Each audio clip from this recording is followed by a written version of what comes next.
Mandera.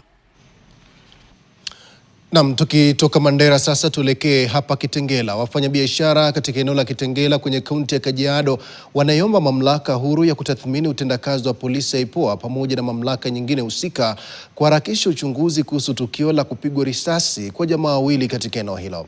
Ni tukio ambalo linamhusisha afisa mwandamizi wa idara ya upelelezi DCI.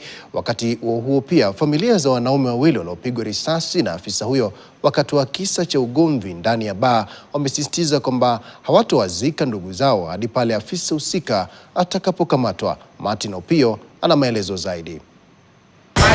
Wakihutubia wanahabari katika eneo ambalo tukio hilo lilitokea, wafanyabiashara waliojawa na hamaki wamesisitiza kwamba tukio hilo limeathiri biashara zao kwa kiasi kikubwa. Ndio hizi visa za ulaghai, la wizi na kupigana marisasi zisiwe katika hii complex.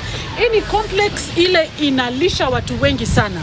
Wafanyakazi wako hapa wamepita 100 na wako na mafamili zao. Wakazi wa eneo hilo pia wanadai kuwa tukio hilo la kupigwa risasi limewaacha wakiwa na mshtuko mkubwa, hasa kwa kuwa ni tukio la pili kutokea ndani ya muda wa miezi miwili. Wakati huo huo, mshukiwa ambaye ni afisa wa DCI anayesemekana kuwa naibu mkurugenzi wa operesheni katika makao makuu ya DCI amekabidhi silaha yake kwa mamlaka husika. Familia za waathiriwa zinaendelea kushikilia msimamo wao kwamba hawatozika ndugu zao hadi afisa husika akamatwe na haki itendeke.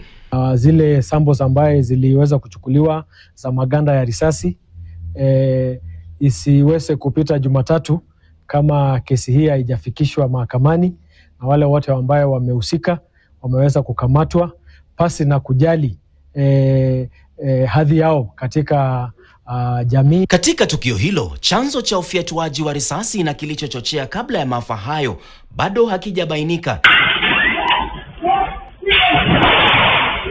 Ingawa kanda za CCTV zinaonyesha matukio yaliyotangulia unyama huo.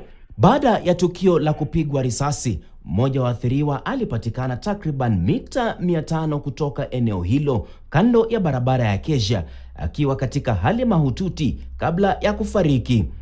Wa pili bado anaendelea kutibiwa katika hospitali ya rufaa ya Kitengela.